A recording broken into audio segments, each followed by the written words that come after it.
Freiheit ist das Recht, anderen zu sagen, was sie nicht hören wollen. Sinngemäß hat das mal George Orwell in einem Buch so geschrieben.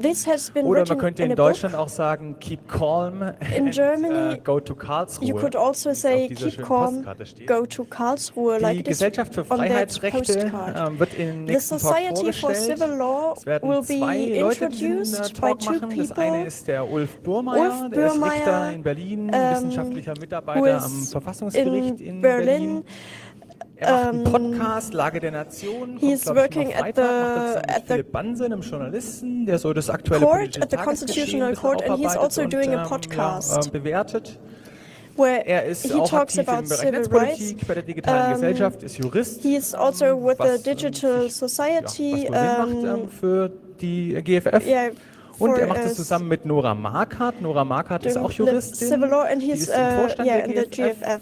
Sie ist Nora Professorin Marquardt in Hamburg und setzt sich unter anderem auch für Flüchtlingsrechte ein. The head of the Zusammen machen sie GFF, beide and recht viel. she's working with Sie machen auch zusammen refugees as eben well. unter anderem mit Malte Spitz noch die Gesellschaft für Freiheitsrechte. But there are was other sie tun, people warum sie behind es tun them, und for was da alles so example, in Malte Spitz. 2019 zu erwarten Today they ist will und talk was da so als about what they Ausblick do, für why they 2019 do it, ansteht. and Das werden sie uns jetzt alles erzählen.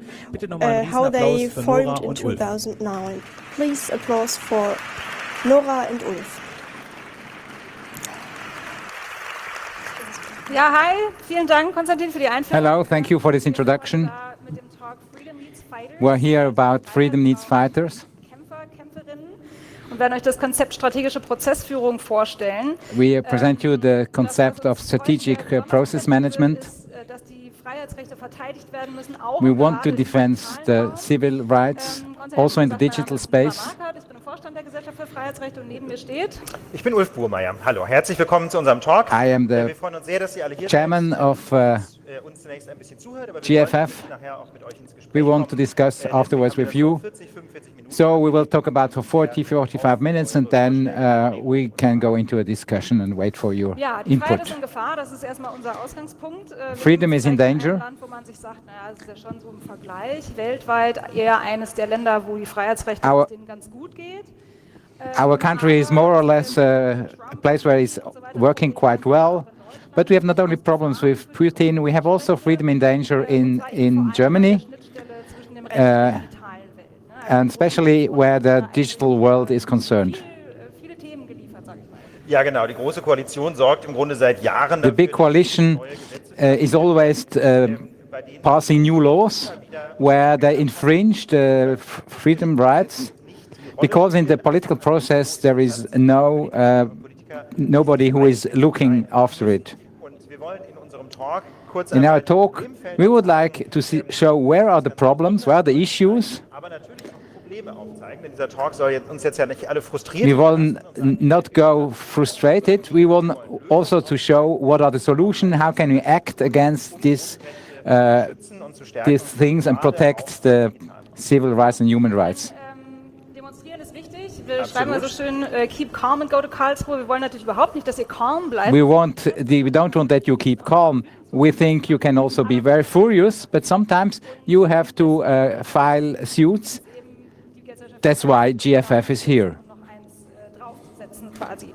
Wir haben euch jetzt mal so ein paar Highlights aus den Themenbereichen. We will show you some highlights from the issues we are dealing with.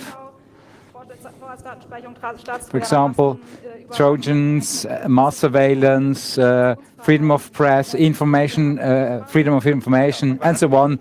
So the endangering of freedom of press. For example, there was the ban of leftist portal, links unten Intimedia. We think this is very bad for freedom of press. In our constitution, there is censor is forbidden. Should be. But sometimes you can be made liable, but there is no censorship beforehand.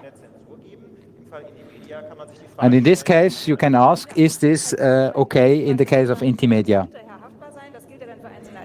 Bei Intimedia, wer links unten, geht es ja um die gesamte Seite. So they banned the whole site, so it was not a liability for one special part, but the whole site was forbidden. So they didn't forbid the press, the press publication, but they are going against the people who are behind in the media. Kann man da nicht irgendwas konstruieren? So they make a construction. Eigentlich in Deutschland überhaupt keine Gesetze, ganze Medien zu verbieten. So basically there is no law to ban any media. And the Länder could do it, but they also have not the right to do it. So they circumvented it. They said the people behind Intimedia, they are an association, even if they didn't know that they are an association. And the Ministry of Interior said, you are an association, and then the clue is you can forbid an association. So the association was forbidden, so they couldn't operate the website, which is the media. We think this is, from a legal point of view, absolutely unacceptable. So they misused the association code to forbid media. It's also very dangerous for democracy,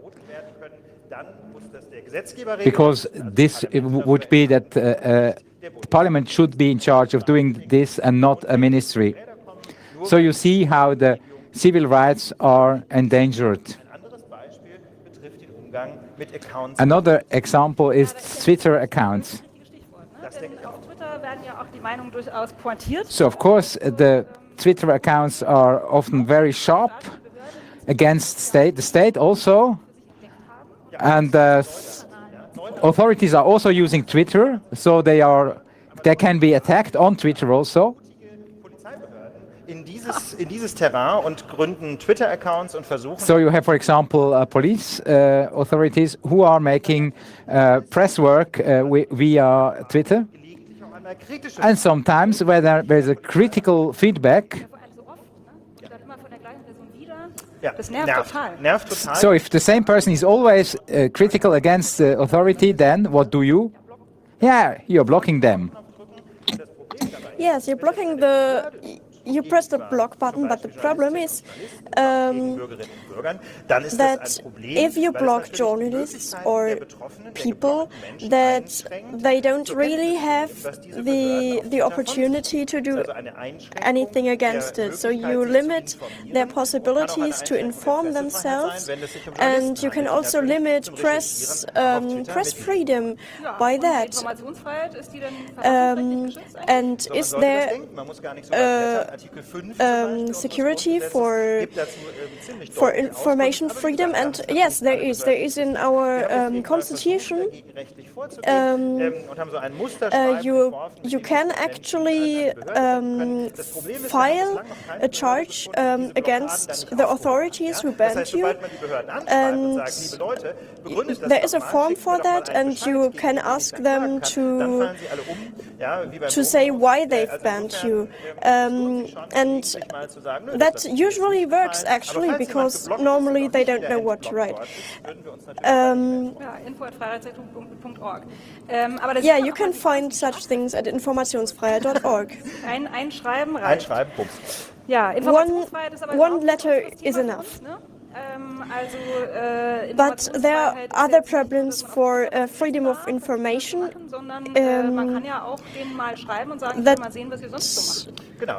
That means that you don't only can look like on the account, but you can also write to them what are you doing actually. You can ask the state what they are doing. You can pose official questions to the state. And this is not really a thing that many places like, but you can actually do, and you can go to the court if they don't answer you.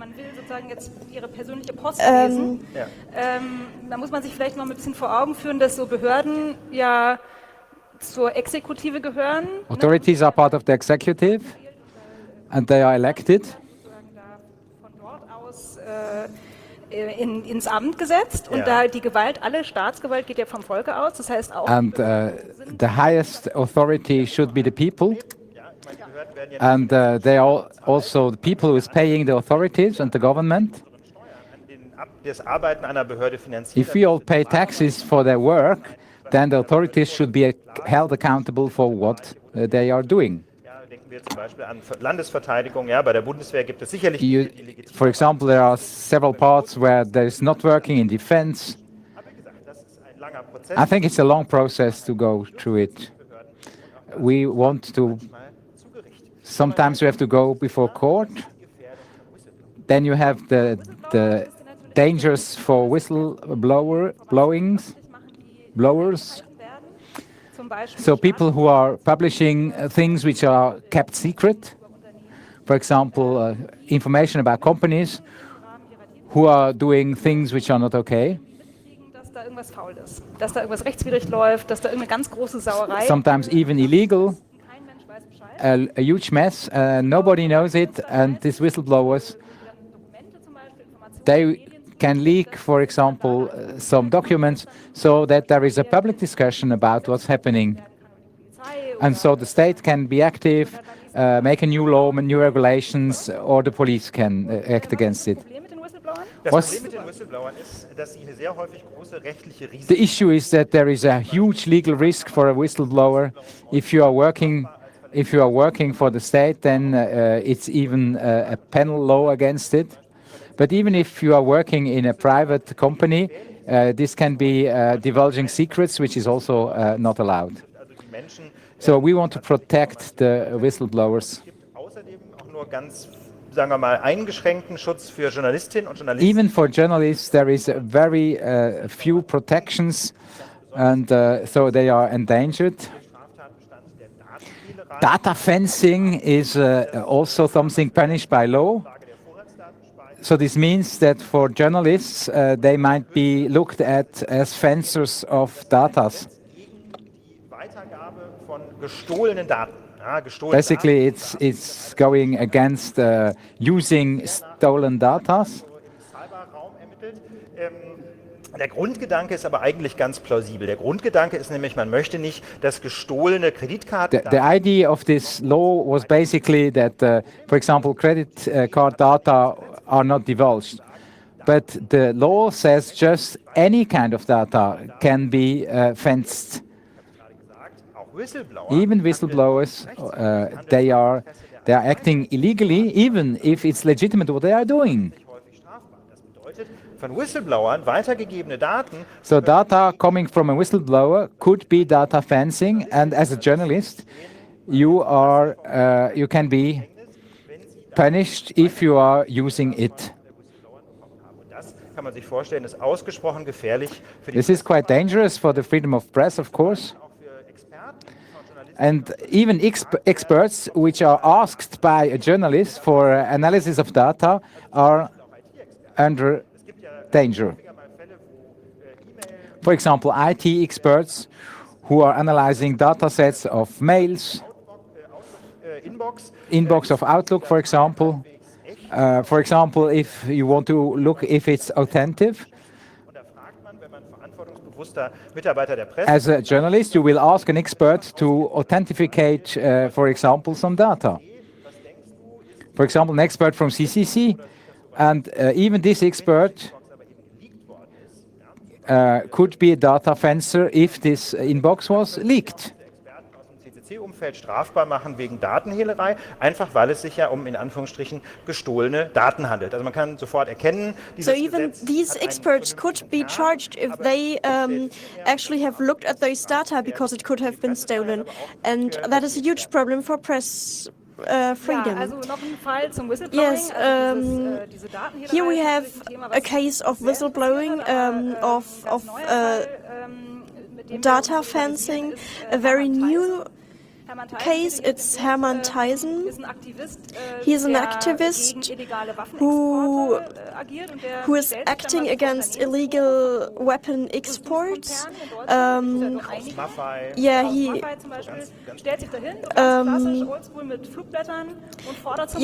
he is asking to whistleblow about illegal weapon exports. Is this a legal problem? Yes, it is, at least in the mind of some of the government people. Even if this is a person who is actually wanting to hinder something legitimate as as companies selling weapons into areas of crisis. And now he is facing charges, and yeah, it's why whistleblowing actually shouldn't be a criminal act. Jetzt haben wir ja auch ein bisschen schon über so Überwachungsmaßnahmen. We talked about surveillance. There was a lot from the big coalition. A lot of new measures. This is the synthetic palm before the Secret Service in Berlin. Very nice in the night. Ja, also reformiert wurden das G10, das Gesetz zu Artikel 10. The G10 article was reformed. Then the Federal Police and the Secret Service Police law was changed. Was Edward Snowden über die Arbeit der NSA oder der So basically, they would try to show that they would make possible what already the American and the British Secret Service are doing. Sondern es geht darum, den ganz großen Schnorchel anzusetzen. Es geht, zum Beispiel, das ist in Deutschland das relevanteste, also bei dem Internetknotenpunkt in Frankfurt, wo also the goal is to attack the knots of the internet and to have the possibility to catch everything which is flowing through these networks and then to control it and surveil it. Für unsere westlichen Demokratien. Das hat die große Koalition vor 2-3 Jahren. What Snowden did, I think, as a warning, is now more or less the plan that the German government is following. Ungerichtete, massenhafte Internetüberwachung im Ausland. Ja, gibt es da so eine rechtliche Grundlagen? Is there a legal base? Welche Freiheitsrechte sind da so betroffen? Also man kann da an eine ganze Reihe von Freiheitsrechten denken. A lot of civil rights are concerned. Of course, the freedom of the press is in danger because you cannot communicate on the internet without being sure to be overheard.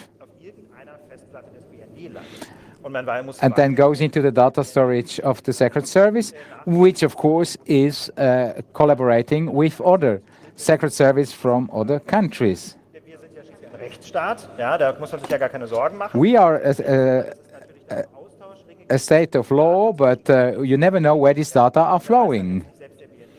Even our Secret Service doesn't know where all this data can go and flow. It's an issue for the freedom of the press, but also for the secret of communication secret. Basically, you should be able to communicate securely over distance as you can with somebody who is just sitting beneath you. That's the idea of the communication secret. So to guarantee confidentiality over distance.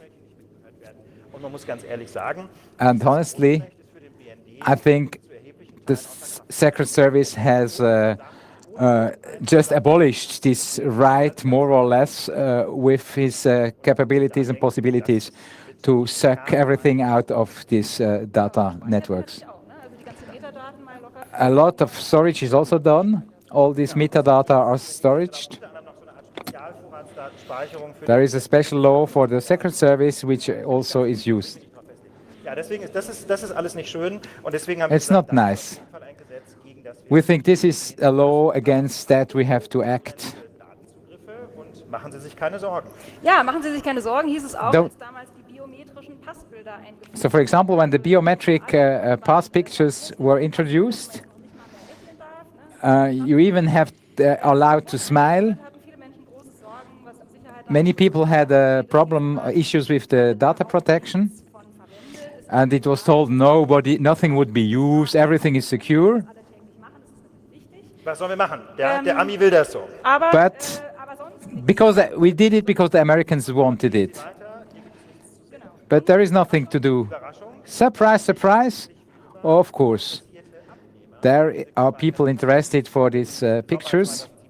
In summer 2017, a new law went into force, which allows different Secret Service, without any cause, to go to them and to use them.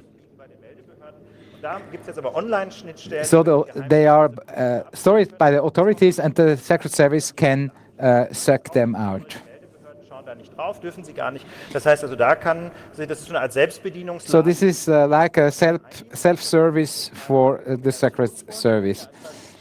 Of course, you have a combination. You are forced to have this document stored by the authority, and then the Secret Service can go onto it. So even if you have to store these pictures, it cannot be that the Secret Service is allowed to just pick them out. But the trouble is, when the data are here, then always there is somebody who wants to have them. For example, the new census for 2021 is planned. This is not a problem in itself. There are no rules yet. But of course, such a census needs a complex IT system. And of course, these systems must be secured, must be tested. And the Ministry of Interior thought, okay, we just use all the data we have just to test it. Some weeks ago, there was a law through the Parliament who allowed this testing of the census 2021, which will already begin in 2019. So the data of everybody, every people in Germany will be used for testing the new census IT.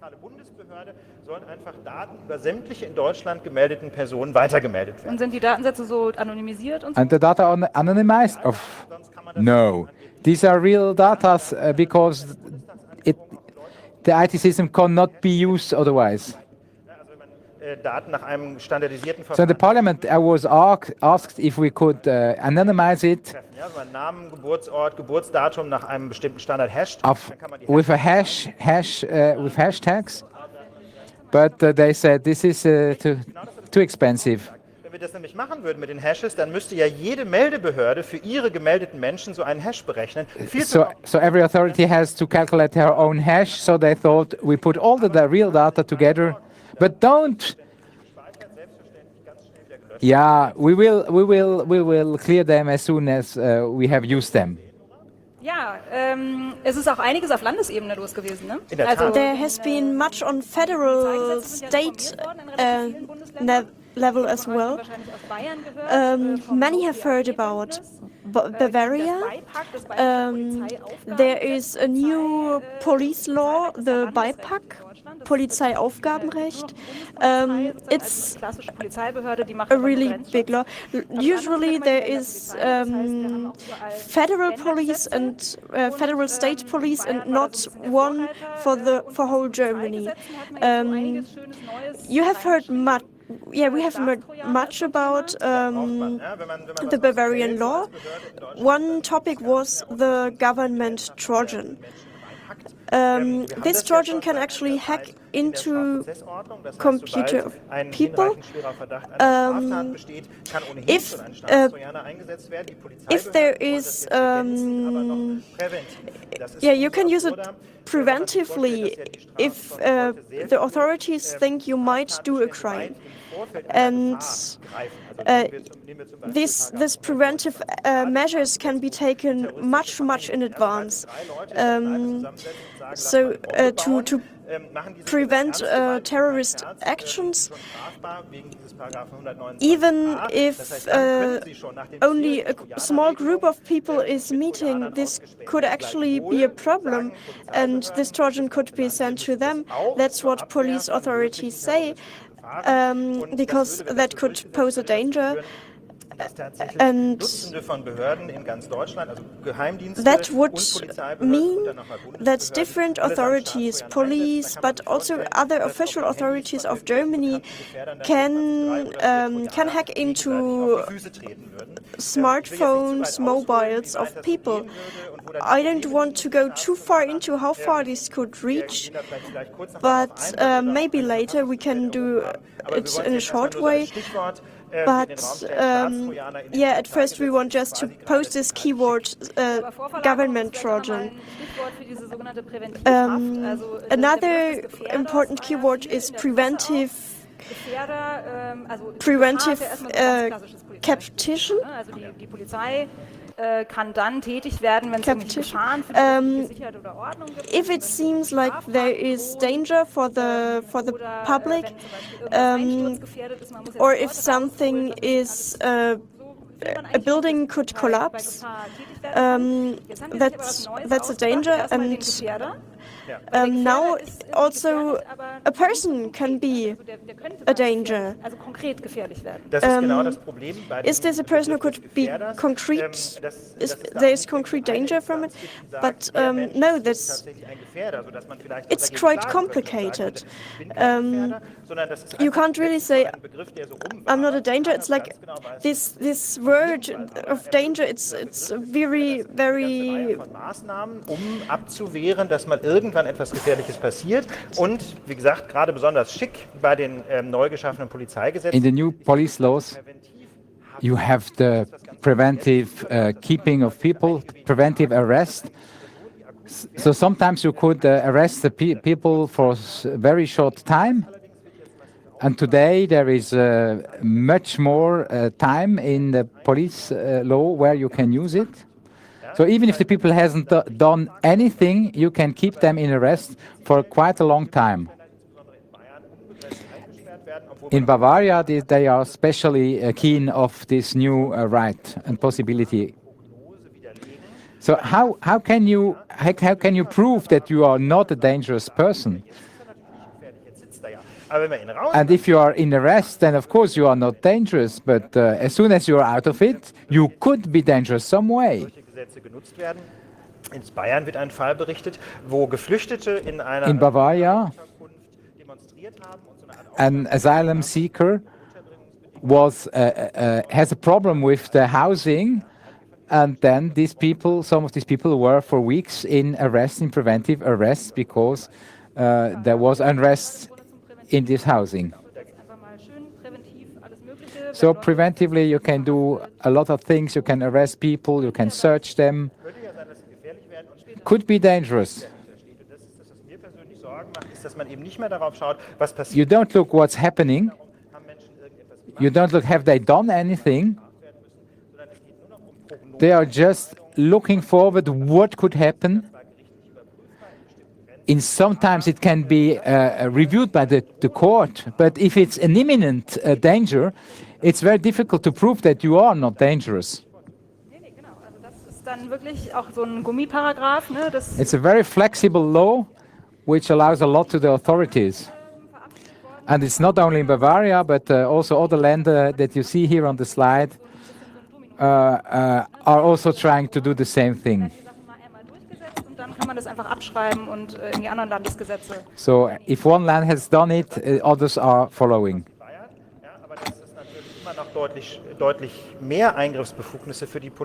There are much more possibilities for the police to take measures. And you see, we are in a security situation which is not very dangerous. We think we have a very good, secure environment in Germany. So nobody is roaming the streets with weapons. We have even the criminal figures are going down. So basically this hysteria is not needed. We have enough legal basis for act against offenses. But the mood now is very hysteric in this field. In Berlin there is also something happening. In Berlin, nach der Allgemeinverfügung gesucht habe, ich gesehen, es gibt in Frankfurt und so weiter jetzt. But also in Frankfurt, do they do it? Also in Berlin, nochmal kurz als sozusagen Erläuterung, hat die Bundespolizei. There is a ban of dangerous tools in railway stations and in railways, just as a regulation. It's a single regulation.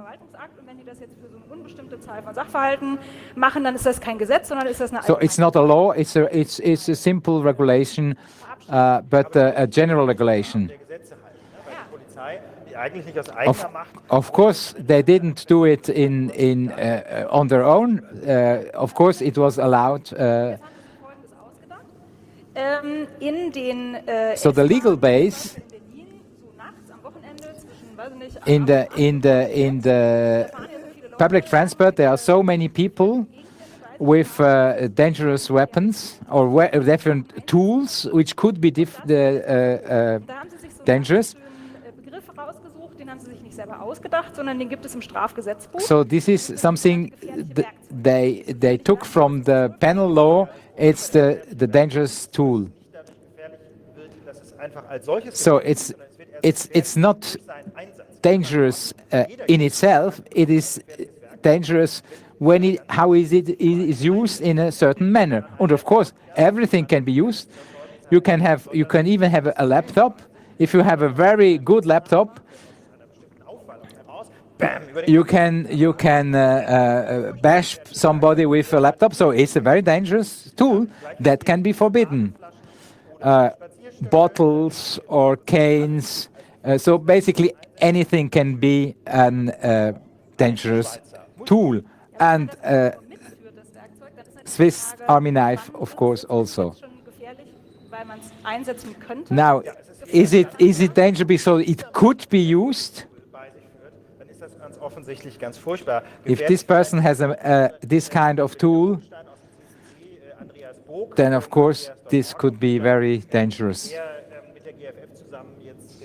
Here we see Andreas Burg from the CCC, and he charged together with us, the GFF, because he has to pay 250 euros because you see he is a typical Middle European, and maybe this could be even more dangerous for people who don't look normal, like at least for the police officer.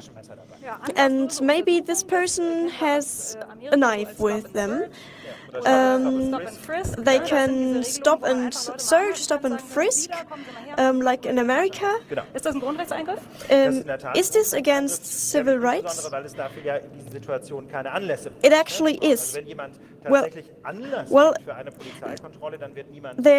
there should.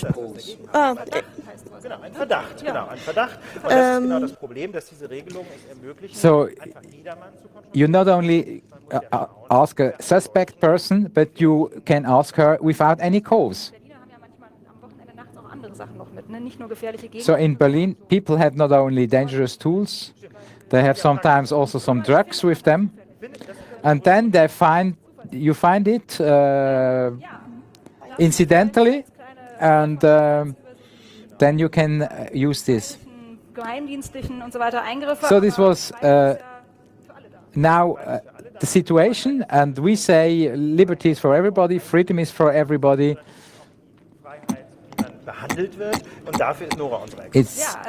It's also discrimination is also an issue. So we are now supporting a journalist against the TV who is acting against the gender pay gap. She wants to have equal pay between men and women. So the gender gap is 21% in Germany, which is incredible. In March there is the Equal Pay Day, So basically, until March, the women are working without pay because they earn so much less. Die arbeiten ja vielleicht Teilzeit. Of course, there are factors you have to calculate because they are working part-time or they are working longer. But still, there is 6% which cannot be explained as a gap between women and men, even with equal for education, equal situation. This journalist is a very well-known and very successful journalist. She found out that people who did the same thing, the men in the same office, had much more pay, and at a certain point, even people who was here a shorter time has less experience than her was paid better. So she asked, could this be discrimination? She tried to discuss with her employer, with the ZDF. ZDF was not very responsive. So she made a complaint for the money. This is a classical structural issue. So you have to find one person who is ready to act against her actual employer, which needs some courage. Then you have Article 219A of the Penal Code, Criminal Code. It's punishing. It punishes information, very neutral information about legal abortion can be punished, which is incredible because the abortion itself is absolutely legal. But the assumption is that this information is basically hidden marketing. And that's why it is punishable. Christina Händel, a doctor from Gießen, was convicted just because she told that she was basically ready to make abortions. And this is a case that we are now going through we are going through the courts. There is no marketing, there is no advertisement.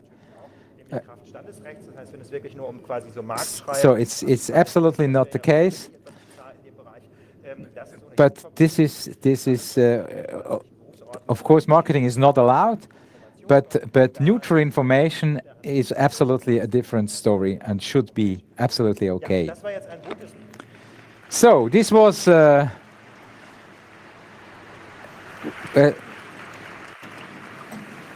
This was a potpourri, very variable of what was happening. One thing they have in common. They are all from this house. You see there, the German parliament.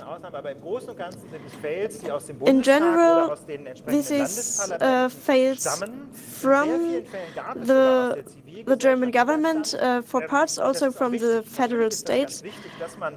And it's very important that you protest, that you call the government. There are many topics that aren't heard in the government. And for parts, people aren't interested in that. And even if you talk to them, they sometimes tell you they aren't interested. And that's a point where sometimes political work comes to its borders, to its limits. The American Liberal Union, ACLU, is one of our big idols. They have a problem with a president who is hurting civil rights constantly. There was, for example, a ban of people coming to the country. There weren't even legal help allowed on the airports, and this was a problem with the civil rights and the human rights, and we need fighters who defend them. You've spoken about this also when you've been in the USA with ACLU and EFF. Yes, als Verein, wir haben dann den Launch gemacht 2016. That's when we started GFF. We founded the association in 2015. Our strategy is actually trying to ask how does it work to work together with NGOs to besonders gut können, ist klagen. Aber zum Beispiel, yeah, what we can do very good is charging. We like to work together with others, and yeah, we bring the juristic measures. So what is the aim?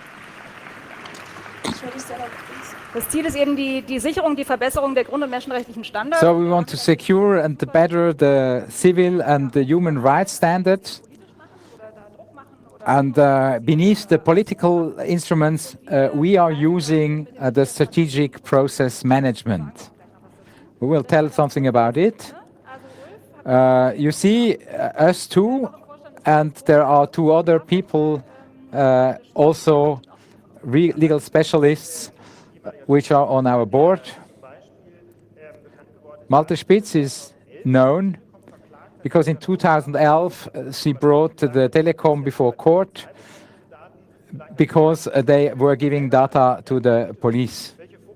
And he wanted to know which data the telecom has collected and given to, for example, the police or secret service.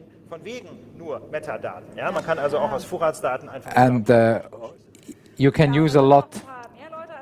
So there are about 30 fixed members in the circle of trust. So this is the people who is really working.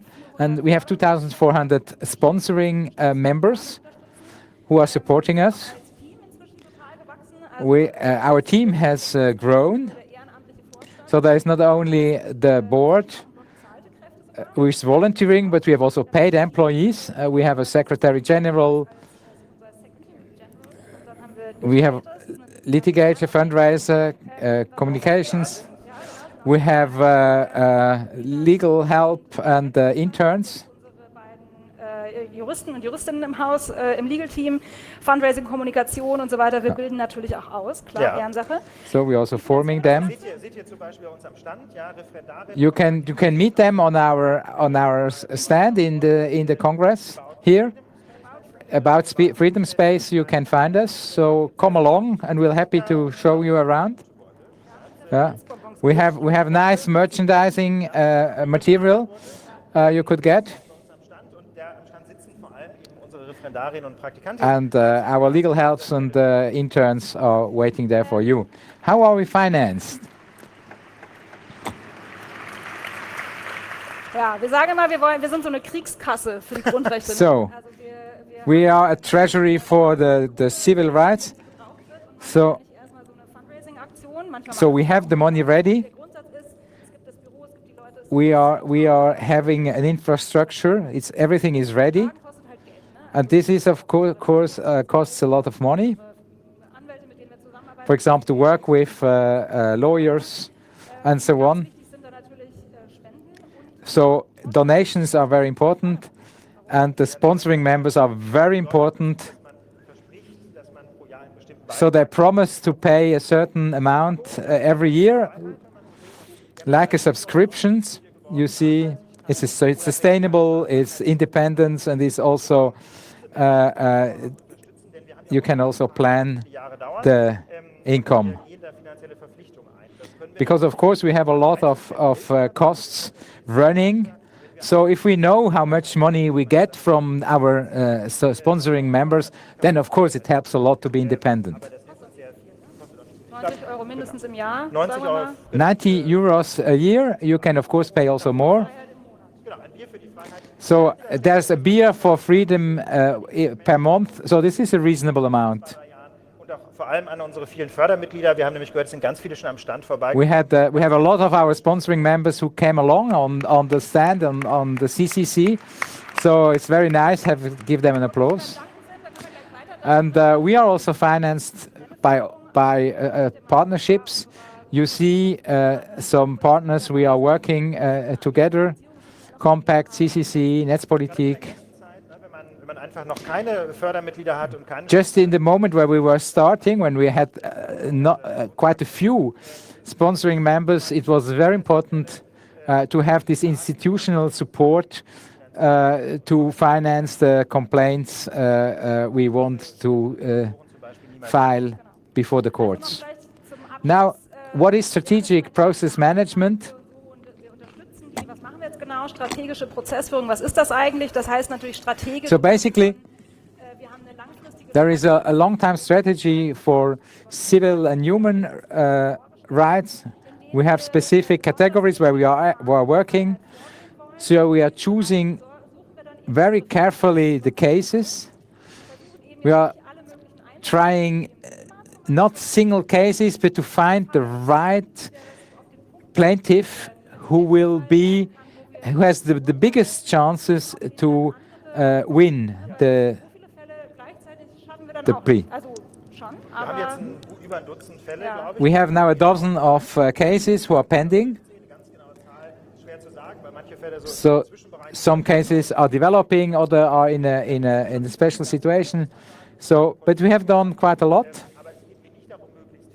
So we want to have as much as possible complaints, but we have to find the right one, also to have the right partners. Of course, we are making some work along, so press work, we are working on the internet, we are social media. So we show it also in the public, we are also on conferences, like here today. So it's very, very difficult with all this legal stuff, so it's very important that we are communicating.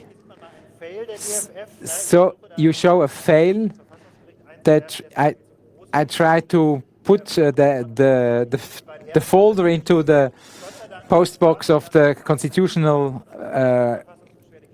Court, but it didn't fit. But at the end, I could file it in the right time, so it was okay.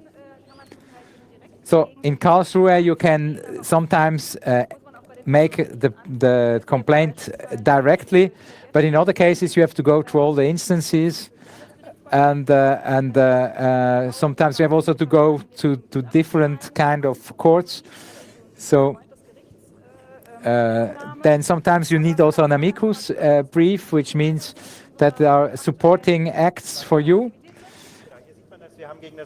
So we have acted against the Secret Service law.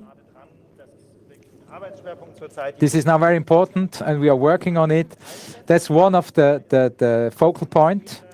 We have constitutional complaints on national level. And also in the Länder, in Bavaria and in Baden-Württemberg, and we are preparing some complaints in other Länders. So we try to reach all police laws in all the Länders. We are trying to harden their laws. Saxonia is missing, and Brandenburg is also. So we are also supporting complaints against where transparency is not given. We are cooperating with Frag den Staat, Ask the State, which is a special project, and we have a project on transparency complaints. So if the transparency is not given, you can ask us, and then we will try to look if we make a complaint. And for example, we had a success. We wanted to have the protocols of the federal cabinet. So in some parts it was successful, very astonishing for us. Of course, they said that it was a security issue, but of course there are a lot of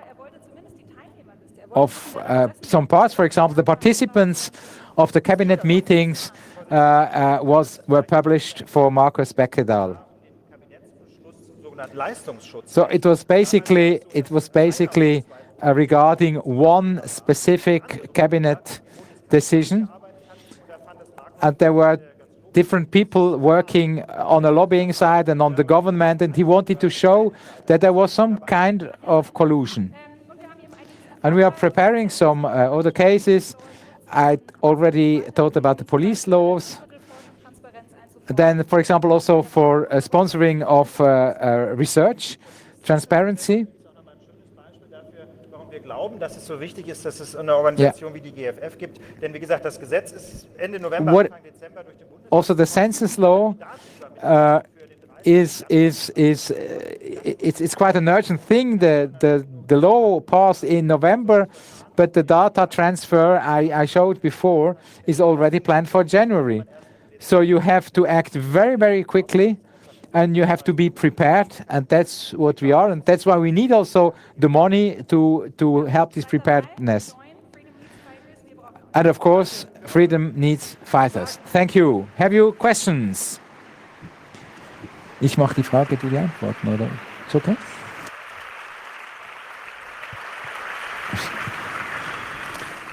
Ja, vielen Dank, Nora Marquardt und Ulf Burmeier. Thanks.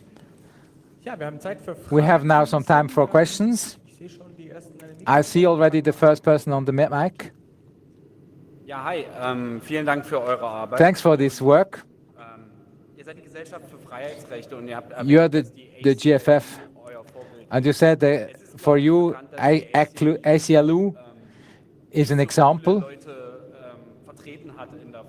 So it is known that they have also represented some people who are not very good, and would you fight for everybody, even for extreme groups? That didn't occur till now. That would depend on the case.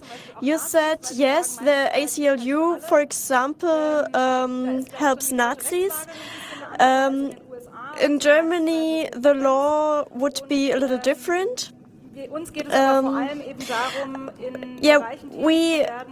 We think the most important thing is areas where people can't issue their rights because they are somehow excluded, and I don't think that isn't really a topic where we would give our resources into, because we have problems with the civil rights, and that's more basic.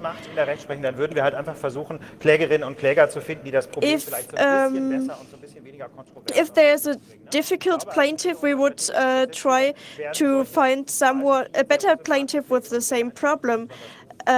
So yeah, we would try to find a pretty good plaintiff. Ja, es gibt ja noch Millionen Zuschauer zu Hause vor. There are millions of people who are in the internet watching us.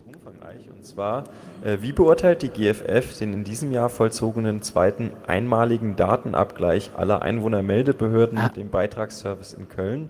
How is the GFF judging the comparison of the central data of people with the TV fees? Actually, I really looked into this case, also from my work.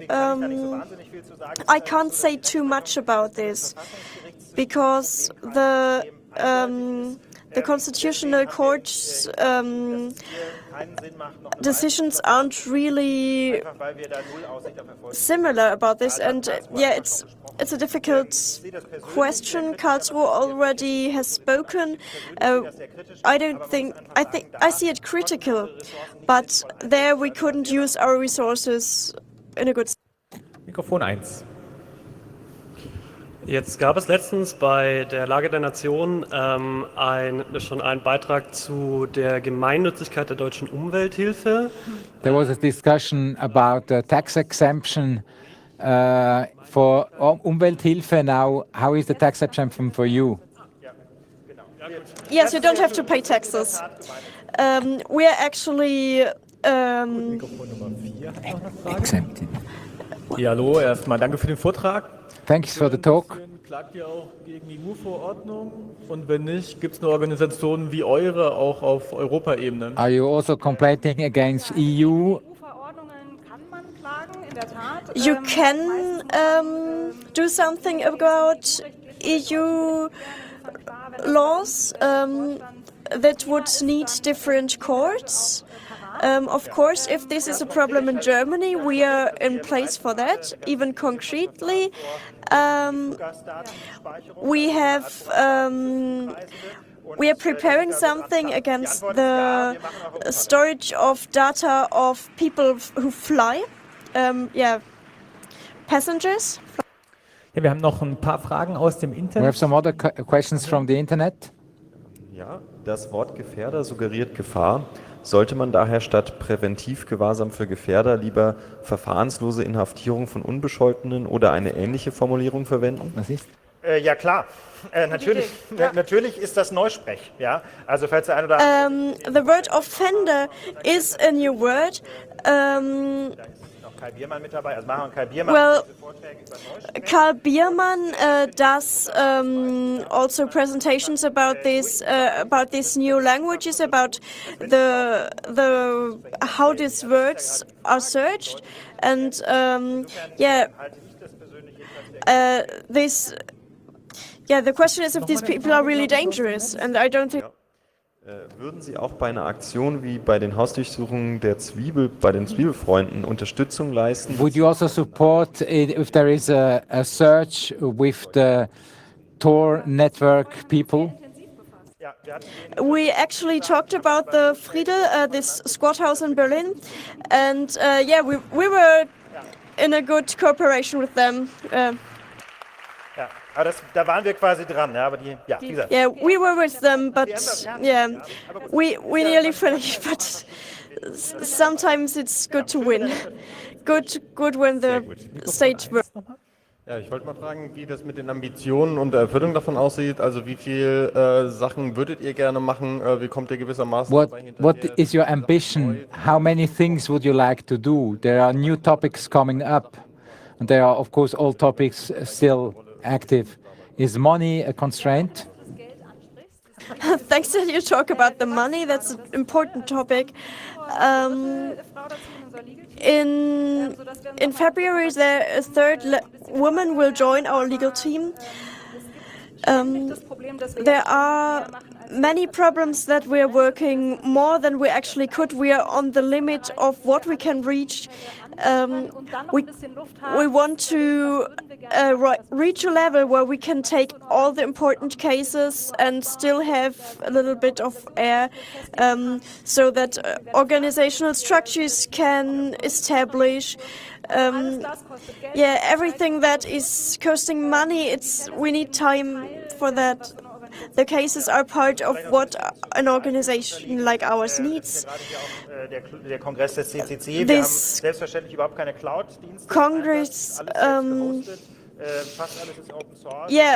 much of what we do is open source. All the servers are working on Linux. We have our own VPNs, our own digital infrastructure. We're completely independent from IT companies in that part. They have to kick in our door if they want to find out something about us.